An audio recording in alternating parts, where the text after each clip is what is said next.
Hi, I'm Susan Bowerman, and today's how-to is about how to select and store fresh mushrooms. You know, mushrooms are worth getting to know when you consider that a medium mushroom only has about 4 calories. So let's talk about how to select and store them. When you look for mushrooms in the store, the first thing you want to look for is to make sure that your mushroom cap is dry and that it's firm. You don't want any soft spots or any moldy spots. They shouldn't have any moisture on them. So that's the first thing. And then the second thing you want to do with your mushroom is turn it over. If you're looking at these small brown mushrooms or white mushrooms, the underside of your mushroom should be closed, okay? Because that's going to be an indication that it's fresh. Now with a Portabella mushroom, you're always going to find the underside's going to be open. These tend to have a richer, meatier flavor, so you can't expect that these are going to be closed. So that's how those will look. Now, when you're ready to store your mushrooms when you get them home, you might be tempted to just leave them in the container that they come in, but the best thing to do is to put them in a paper bag. So, when you get them home, just take them, put them in a paper bag,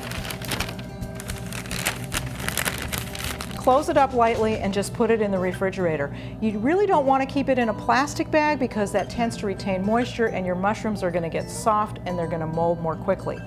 Now, the best way to wash a mushroom is really not to wash it at all, but just to take a damp paper towel and just gently wipe it. They're usually not that dirty, and you don't really want to soak them in water because they're kind of spongy and they tend to absorb moisture. So just give it a quick wipe.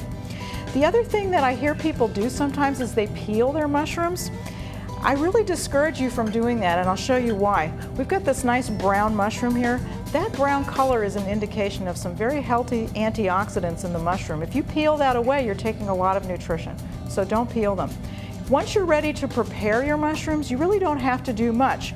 You can pop the stems off if you want to, although with these small brown mushrooms or white mushrooms, I encourage you to just leave them. What you can do if you want to is you can just trim the ends off a little bit with your paring knife, and then they're ready to go.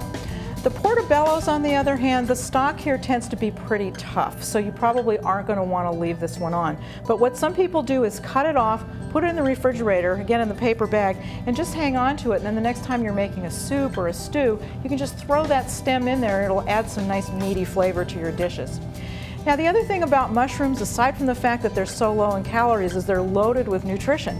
So mushrooms are a good source of vitamin B. They are also a good source of selenium. And the other thing that's interesting is they're one of the few plant sources of vitamin D. So see if you can find some ways to incorporate these super nutritious vegetables and add a meaty flavor to so many dishes at home, giving you low calories and lots of nutrition.